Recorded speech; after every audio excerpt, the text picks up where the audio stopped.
Ese ngo hayi ikaze nanone bakunzi wacu muherereye hose mukomeze mugubwe neza cyane. GC cyangwa Gisenyi komisiyoneri, uyu munsi turi mu kagari ka Mbuga Ngari, ahantu heza tuje kubereka kibanza kirimo akazu ushobora kuvugurura cyangwa ukagasenya.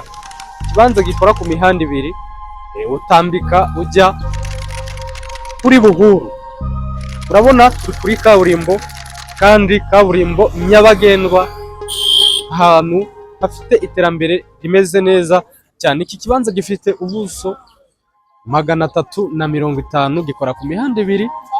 Tukizanye tukigurisha kuri miliyoni 35 gusa. Izo miliyoni niba uzifite urazizana twihere ikibanza kiri hano.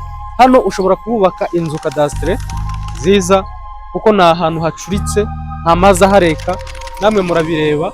Ni akabanza keza kegutse kandi kari ku giciro cyiza. Ubuso rero 350 ni bwinshi cyane. Kuri miliyoni 35 ukashyira inyubako ushaka kuhashyira. Kugira ngo ugere hano rero, reka nkubwire uburyo wahagera. Uramutse ugeze muri rompowe ya Byahi, ndavuga iriya rompowe nini, uhita ukata ibumoso bwayo ukerekeza ahantu hitwa mu Kiziba. Iyo umaze kugera mu Kiziba urakomeza ukamanuka ukarenga umuhanda ujya mu kibaya, nanone ugakomeza gato, ni muri metero 30 uvuye kuri wa muhanda ukomeza ku musigiti, uhuza umusigiti ndetse n'ikibaya cya kabiri cya Byahi. Mwaduhamagara kuri 078 308 755.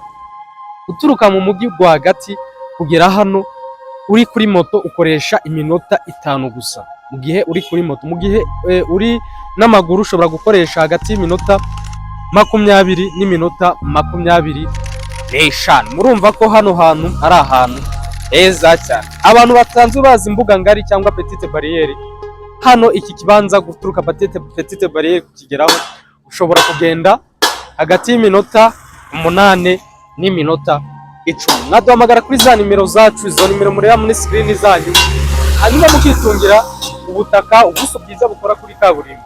Komeze mugire ibihe byiza, turabakunda cyane.